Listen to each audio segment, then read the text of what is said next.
હે ભગવાન, આ શું થઈ ગયું? હે કુદરત, ત્યાં કેવો કાળ દેખાડ્યો!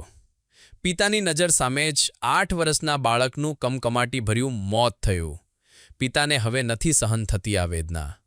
ફાટેલા તૂટેલા કપડાં છે, પણ મનમાં વહાલસોયાનું રાજ છે. પણ હવે એ જતો રહ્યો. ઘટના રાજકોટ શહેરની છે. મોરબી રોડ પર જકાત નાકા પાસે બેફામ દોડતા ડમ્પરે 8 વર્ષના જગદીશ નામના બાળકને કચડી માર્યો.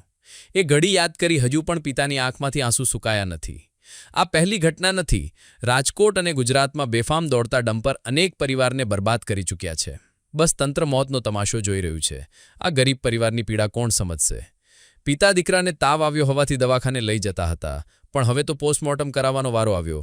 અકસ્માત સર્જી ડમ્પર ચાલક ભાગવા જતો હતો, પણ સ્થાનિકોએ પકડીને પોલીસને હવાલે કર્યો છે. પણ પરિવારની સ્થિતિ દયનીય છે. દીકરાના મોત બાદ પરિવારમાં આક્રંદ સાથે આક્રોશ છે. રડતા પિતા ન્યાયની માંગ કરી રહ્યા છે.